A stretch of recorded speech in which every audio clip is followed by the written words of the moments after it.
Morning, everyone. We are here today at High Desert Medical Group to talk about stress management during the COVID-19 emergency. And I don't want to be the Mr. Rogers of stress management, but at one point or another, I am going to take off my jacket. But before we do that, we're going to talk about a half a dozen different ways to cope with your stress. At some point, we're going to be talking to our entire general publics of health that we serve at High Desert Medical Group. And at some point during our conference today, we're also going to talk about our front lines and first responders and some things that they will do in managing their stress. But first, I should let you know who I am, since I'm the big old bald head talking into the camera. My name is Dennis Anderson. I'm a licensed clinical social worker at High Desert Medical Group, one of the two practicing psychotherapists who work here. We are not psychologists who mainly do research and some treatment. We are not MD psychiatrists who work on your medication regimes and ensuring that you have the right pharmacological response to any mental health issue that you may be dealing with. But in our United States of America, licensed clinical social workers provide about 2/3 of the therapy that patients receive. Sometimes it's for people who are court referred because they got in a little accident after too much alcohol. But a lot of the time we are just interacting with people who are dealing with their own psychosocial difficulties, and we listen and we talk to one another and we try to help our clients and our patients come up with solutions that can help them solve their own problems, because most often you are the best solution to the crisis or the anxiety or the depression that you are dealing with. You can find your way through this, and we want to be helpful about that. So what we're talking about today is stress management during the COVID-19 health emergency. You already received probably entirely too much bombardment of media about this, and that actually is one of the stress management techniques we're talking about, which is giving yourself a break from the news, getting that which is necessary for you to learn at some point during the day, but then putting it aside. We're going to be talking to those of you who are parents, who are safer at home, as Los Angeles County has directed, and you might have a house full of kids to deal with. I actually know a mother of 5 children right now, and their ways and means of coping with stress and anxiety during these current times, well, it's a handful. So we're going to talk about that a little bit. I'm going to tell you the sources of our information that we're sharing today. They come from the World Health Organization, and they come from the Centers of Disease Control, the CDC, in Atlanta. So for whatever we think about the politics of the moment, agree or disagree, if nothing else, the CDC has put out sound guidance on managing and coping with stress and anxiety. The outbreak is stressful for people. You're going to see me looking at my notes from time to time. Just think of me about like one of those old-time news anchors when Walter Cronkite for a certain generation said, "That's the way it is." I'll look at my notes, but sometimes I'm just going to be talking directly to you. So we know it's stressful for people. And we know that fear and anxiety can be a disease. It can be overwhelming. Strong emotions actually can have an impact on our immune response. So managing stress and anxiety is just good health, and it will help you take care of the people you care about. Everyone reacts differently. Some people are more fearful than others. So the material that we're covering today is going to give, whether you are fearful or whether you are resourceful and resilient, some tools that can help you better deal with this. Some of the topics we're going to be talking about is meditation, which really is simply one of the best techniques for managing stress and anxiety. We're going to talk in companionship with meditation about mindfulness, another tool in the toolbox called guided imagery, some breathing techniques, and toward the end, we're going to talk about a process called Progressive Muscle Relaxation. Now, all of these are what we call evidence-based procedures. And by evidence, it means that over a long period of time, they have been tested. And within that testing, they have been statistically measured. And within those statistics, they work. So by having an evidence-based procedure, these are not Jedi mind tricks. They really are tools in your toolbox that can and do work. So when we're in a time of stress, like the current pandemic, our emotional and mental balance can be challenged by that thing that we call stressors. You've probably all heard about stressors. One time I had an old-time newspaper editor when I was in the news business for about 30 years who said, hard work never hurt anybody, but stress will kill you. So we're going to be talking about stressors, and they can be emotional or they can be physical. They can be triggered by this current state of affairs. We understand that we are uncertain about our lives. We're uncertain about our futures. We're uncertain about the economy, our own health, and the sheer stress of putting a lot of thought into the hazard to life itself. So stress is defined as a threatened state of emotion which is perceived as a threat to, it's a funny word, we call it our homeostasis. But a homeostasis is just a long medical term that means how we want things to be when things are kind of normal. And it can be, recovery can be achieved to our homeostasis by using some of the techniques that we're going to be talking about today. Substantial body of research connecting stress to cardiovascular disease, to hypertension or blood pressure related to the individual's response to stress, to our metabolic syndrome, meaning how our system works in total, and also obesity and over-emotional eating. This is a time when people may just want to eat that whole sheet cake, but it still isn't going to help solve the problem. Stress fuels about 50% of the depression cases throughout the United States and Europe. So given that it's got a negative impact, it's important for healthcare professionals to be able to impart something about stress management and teach it to our patients. So that's what we're doing today. These stress management techniques are applicable not only to people who manifest a disease, but they're also good for healthy people. When added to a daily routine, they can help be an effective tool for wellness, for enhancing our own sense of well-being, for protection over our lifespan.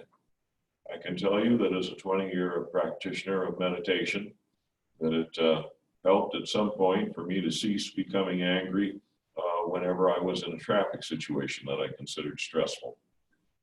I did a little bit of breathing. I took a breath, and suddenly I wasn't feeling the same kind of anger and heightened emotions that gave me so much stress in traffic for so many years. So it's a valuable intervention, whether you're healthy or whether you're dealing with a mental health challenge. As about at any time in America, in normal times, 1 in 5 of us are dealing with some kind of mental health challenge.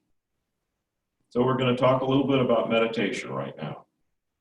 A lot of confusion about meditation, that it's something religious, or again, one of those Jedi mind tricks.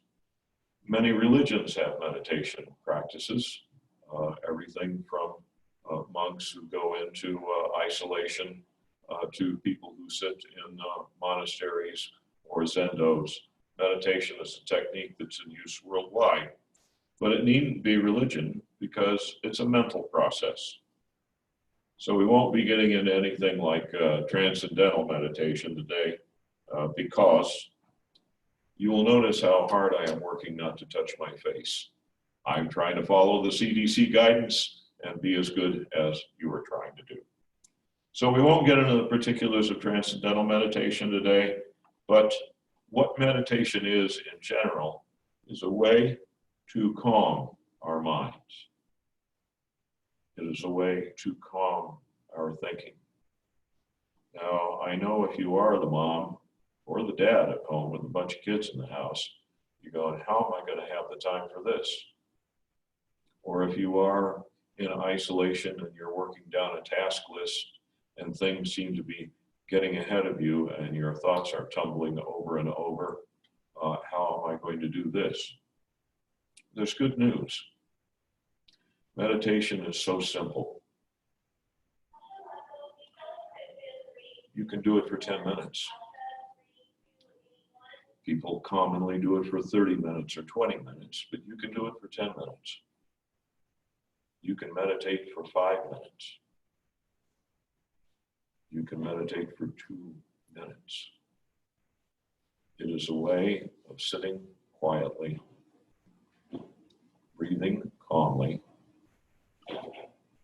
and letting your mind drift until your thoughts begin to flatten out and go past you like clouds breaking. Meditation is a wonderful break from the troubles and the worries of the day.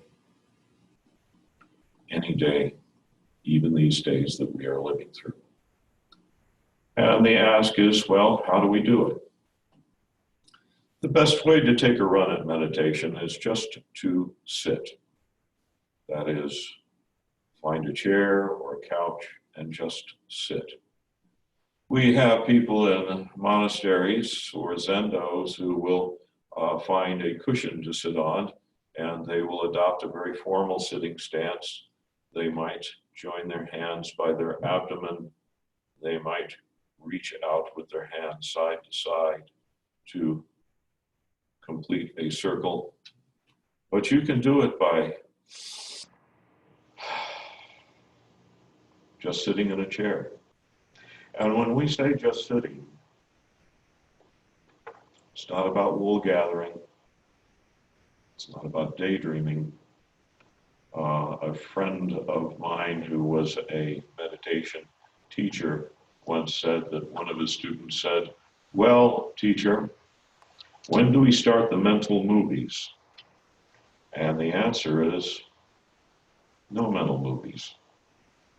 With a little practice, when you catch yourself daydreaming, you can just flatten that out and start again. And you're starting within your own mind, and as your mind relaxes and you calm yourself, you'll find that anxiety eases, panic eases, and this is achieved by just sitting and breathing. Taking the air in, letting the air out, and doing it in a state of relaxation.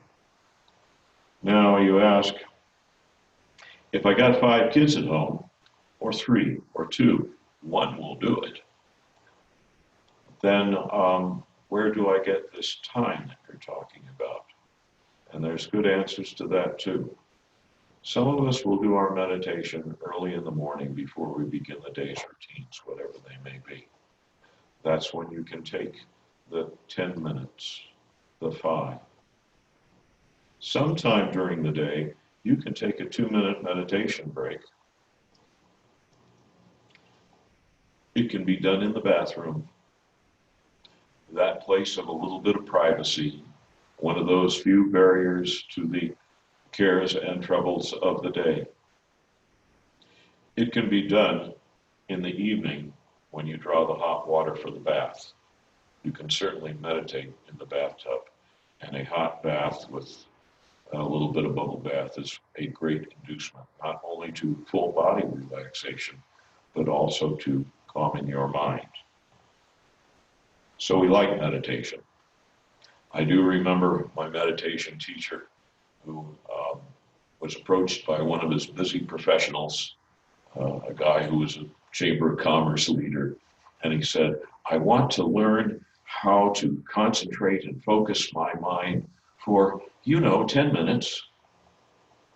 And the meditation teacher said, when we get done, you're going to be able to concentrate and focus your mind for 1 minute.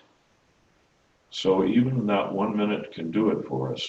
When we step aside, you're probably going to look into the middle distance. You can look at a point on the wall. You can look about 2 feet in front of you on the floor.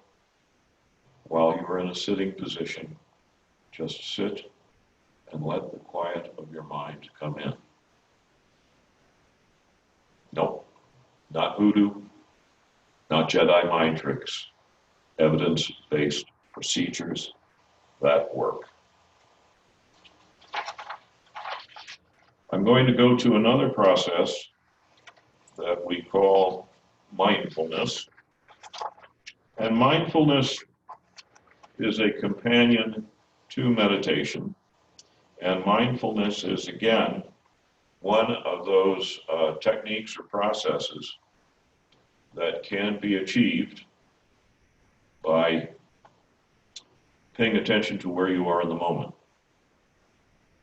Too many of us worry about the future.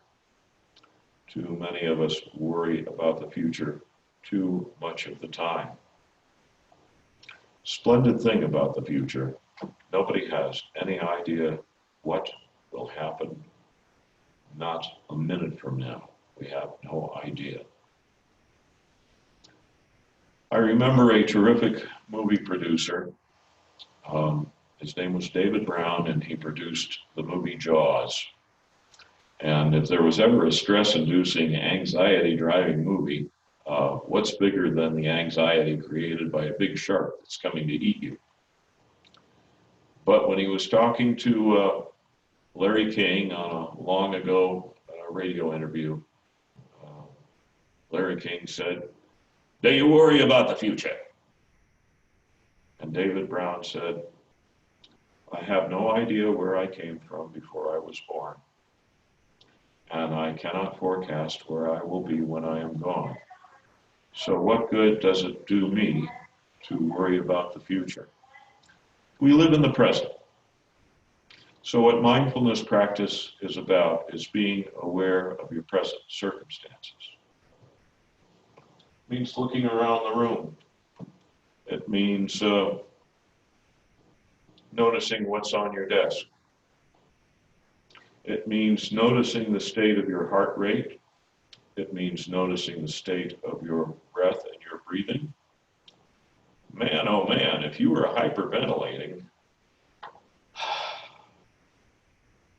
it's time to take the deep breath and let it go. But notice where you are at this particular moment. That's mindfulness practice. There's a funny German word about it called Gestalt. And one of my colleagues who advises veterans who are dealing with post-traumatic stress disorder from their service during wartime, he says, look at where you are right now. You are not in a combat situation. A bear is not chasing you. The earthquake has not brought down the house. Where are you right now? So that's what mindfulness is about. It's a cognitive therapy-based exercise that links thinking to our emotions. And one of the other observations about mindfulness is so much of what we have to deal with relates to the fears that we might have, but you can tell yourself, if I am in a safe place right now, my fears are not facts. The fact at this moment is I am in a safe place. If I am not hungry to the limit of want right now, then I am in a safe place. The tax man isn't even going to come looking for us for another 3 or 4 months. So put that worry aside, put that fear aside, try to focus on the moment. And that takes us into mindfulness-based stress reduction. It's not a religion. It's not a dogma. It's a systematic procedure to develop enhanced awareness of moment-to-moment experiences of one's own mental processes as they are happening. The technique assumes a greater awareness that the here and now will provide clearer and more accurate perception, reduce negative moods, and improve your energy and your coping skills.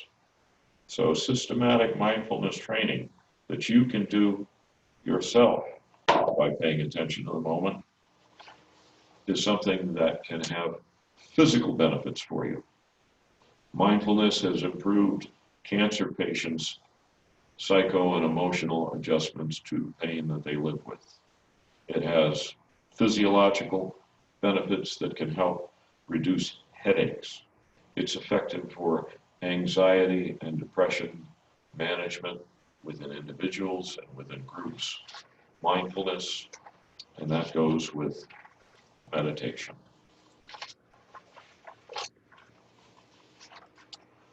I'm going to discuss another tool for your toolbox, and it's called guided imagery. Look it up. Get on your computer and go to Wiki, because I can't train you how to do it in the little while that we have together this morning, but I can show you what the concept is. It was developed early in the 20th century by a doctor who noted that patients who have muscle aches and pains often have muscle aches and pains that are, Michelle, can we twist that around just a little bit? That way we can, or zoom it back. There we go. And keep zooming. Good job, good job. The first thing I'm going to do in our progressive muscle relaxation is I'm going to start at my toes. You can't see my toes, but I'm just going to tell you, they're there. And I'm going to tense them.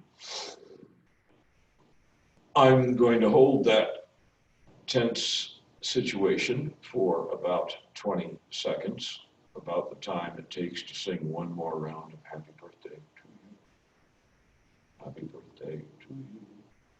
Happy birthday to you. Happy birthday to you. So that's your 20 seconds hand washing exercise and your 20 seconds muscle tensing.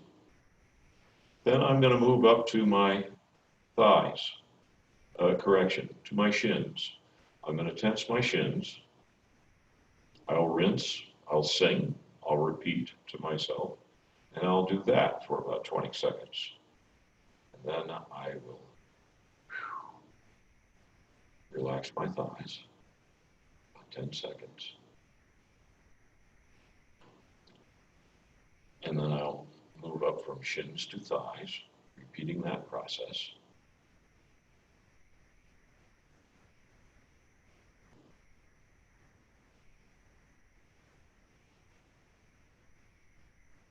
And when that 20-second hand washing exercise is done, I will move up to my core, my abdomen. Rinse, repeat, sing, count out 20 seconds. Here comes my 10. Happy birthday to me. Happy birthday to me. Happy birthday, dear Dennis. Then I'm going to relax my core for about 10 seconds. Now we go to the fingers. Tense. 20 seconds. I'm not counting, I'm showing. Release tension. Move to the arms.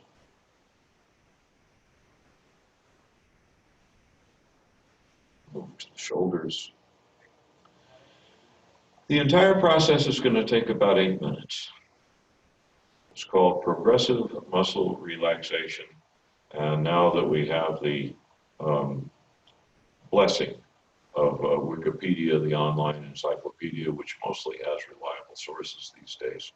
Look it up, because the evidence-based theory behind progressive muscle relaxation is that when you tense your muscles and hold it, and then relax, you will reduce those muscle aches and pains that are some of the result of the anxiety that you're experiencing from excessive fear and worry. And that's what we're working at diminishing. Zoom back, yay! And zooming back and zooming away from our processes of excessive fear and worry. It is this anxiety in a real crisis. There are things we can't change. We can't change who actually goes symptomatic. Today, we learned that it was the Prime Minister of Britain and Prince Charles. So it's a serious pandemic. It is hitting the mighty. It is hitting the least among us. And what our choices are going to be is, if we panic, people engage in end-time behaviors. That poor and crazy story on the news about a woman who goes coughing in the produce section just to spite people, and they have to get rid of all the groceries. It's awful. That's a panic behavior. But will we be looking back on the time that we are living through, and will we be able to say, did we behave well? Did we take care of the people we love? Did we receive loving care from others? And did we use a few of these tools in the toolbox, particularly at the onset of fear, anxiety, and panic? I will say this to you. If you engage in some of these breathing exercises, if you engage in some of these processes of calming your mind, I can promise you this: you will do better in the present moment than if you had given in to despair, desolation, depression. You will do better. So I'm going to begin to wrap this up. I want to share some issues of stress and coping for our first responders. Our first responders are those dozens of terrific colleagues that I have here at High Desert Medical Group who report to the clinic. They put their mask on, put their gloves on. They maintain social distancing unless they're involved in direct patient care. And they come in every day. And they're courageous. I also want to talk to the first responders who have had to be sent home, who've had to self-quarantine, and to those who may be feeling stress and burnout. It's possible that you will be experiencing a thing that in the helping professions we call secondary traumatic stress. Secondary traumatic stress is something like that happens with therapists who for years help people deal with their post-traumatic stress disorder and then begin to experience some symptoms from having heard many terrible things and then engaged in processes of empathy, therapeutic intervention, and then they begin to burn out. In this time of pandemic, burnout can be happening at an accelerated rate. As we have realized through this last couple of months, so many things are happening at an accelerated rate. So for you first responders, secondary traumatic stress, it's just starting to get to you. Acknowledge that it can happen to anyone who's helping during this pandemic, including yourself. When you are off shift, when you are in a home environment, try to create a menu of self-care activities. It might be music. What about these wonderful Zoom and social media meetings where we get up on the screen with each other like the Brady Bunch? The other night we had a Zoom meeting happy hour with friends from Pittsburgh and Tacoma and Portland, and these were all people who were in different places where they had to be in self-quarantine or lockdown or shelter in place or safer at home, and everyone was able to socialize. So we have these tools now and they can help us. The social media that will not help you is paying too much attention to conspiracy theories or things that are coming up on big social media platforms that we all know what they are. Give yourself a break. Stay with evidence-based procedure, stay with reliable information sources, but when you're managing your self-care, find the fun in the house. We've done a lot about talking about things like meditation technique, like progressive muscle relaxation, like breathing exercises. That's the thing that, by the way, is an alternative to that couch surfing with Netflix. And I'm going to share, maybe tonight's not the night to watch Contagion. In any event, ask for mental health help if you feel overwhelmed. I'm going to leave my office phone number. I always respond during the day, and I always respond within 24 hours when I come in and pick up the phone the next day. So my number is area 661-723-8736. I will say that again like on the phone message, area 661-723-8736. Hey, if I get a crank call, I'm just going to block it. But if you need someone to talk to, it won't be therapy because we're hands off the face. It won't be therapy, but like old Fraser Crane, I always loved his lead-in, Kelsey Grammer on Fraser Crane, a long time ago, still on Netflix. I'm listening, and I'll listen to you. I want you to be well. I want you to have as tranquil or as stable or as healthy a mindset through this emergency that we are all living through as entirely possible. And from everybody who is turning up daily at High Desert Medical Group, up the street at the hospital, down south at the other hospital, hats off to you. Be well. Stay safe as you can. And that's what we have today on stress management during the pandemic emergency from your friends at High Desert Medical.